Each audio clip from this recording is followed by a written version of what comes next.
It just raises the question, if so many people knew, I mean, whether it was Democratic officials, White House officials, people within the federal government, even bureaucratic functionaries who knew, and maybe some elements of the media, how come it got this far? Because it was always a partisan action that was not based in what the public was looking at, but what the party wanted. And yes, it was the Democratic Party that I'm speaking about. And if it were anything other than a completely partisan action, then why wouldn't the Democrats, the president, say, yes, let's pause this. We know there's problems. We know there's issues. We know it's not working. So let's pause this. Let's fix those things. Let's work on a bipartisan manner and get these things fixed, which have been offered over and over again. Let's delay this. Let's fix this. Let's get this right. It's been offered out there dozens of times. And the answer has always been, no, no, no, you can't do that. I'm sorry. You're just wrong. We're just going to keep going forward because it's going to be great. Well, here we are. And the law got passed. We got to see it. And it's not great.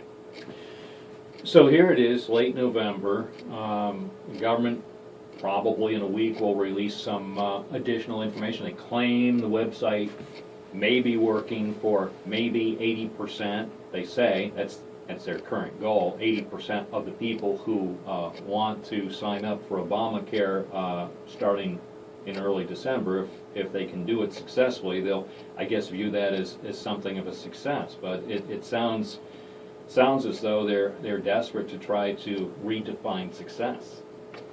Well, they have to, because they've clearly lived up to the definition of failure. That's without question.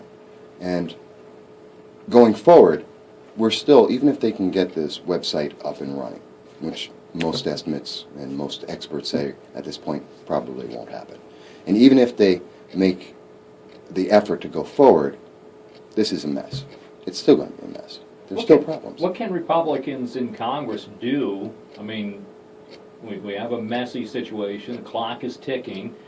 Aside from scrapping the whole Obamacare, I haven't heard any significant ideas to get the country out of the current mess from any major people in the Republican Party who hold sway over their colleagues in Congress. What do you think the solution would be at this late juncture? Well, to be quite honest, when something is this messed up, when there are these many problems with it that are both short-term and long-term, the best answer is to stop before it becomes even worse of a problem and fix it. And that means repeal it and actually put in a bipartisan law.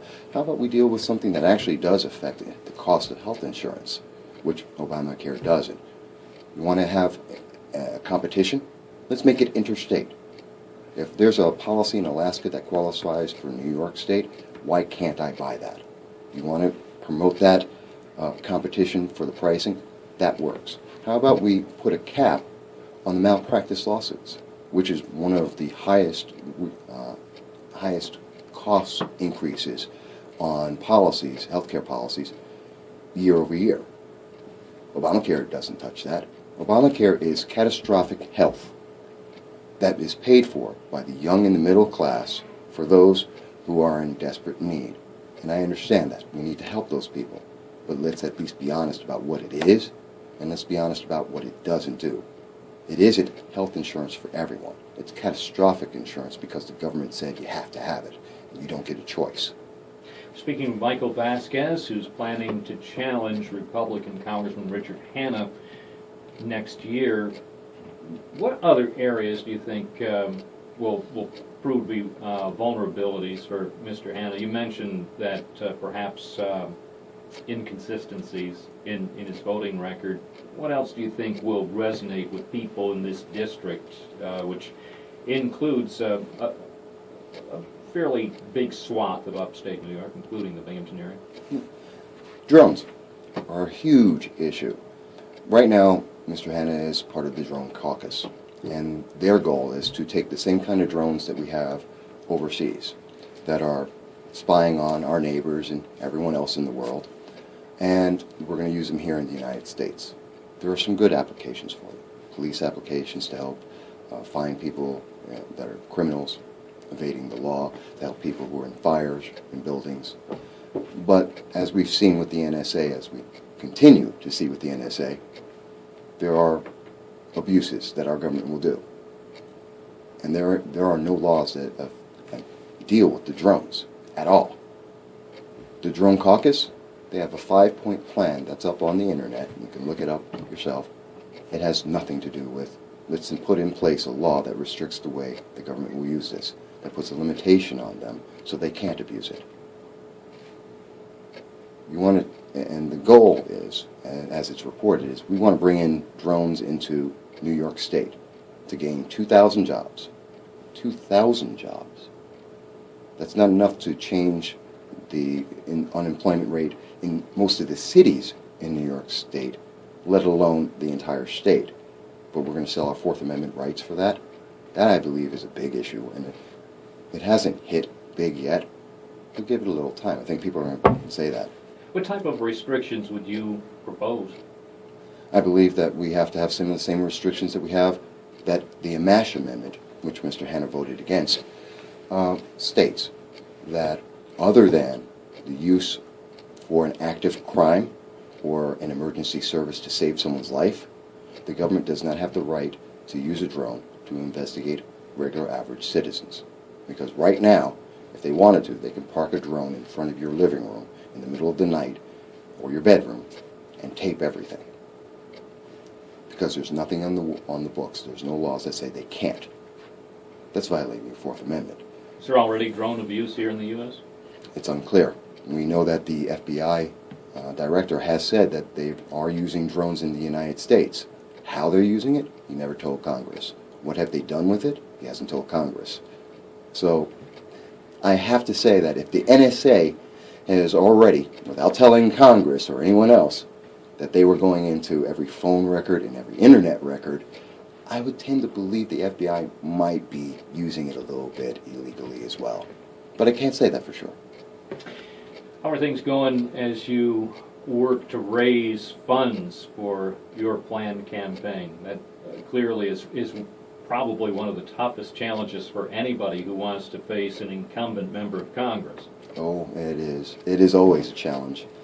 Because look at the economy. I can understand everyone wants to hold on to every dollar these days, for good reason.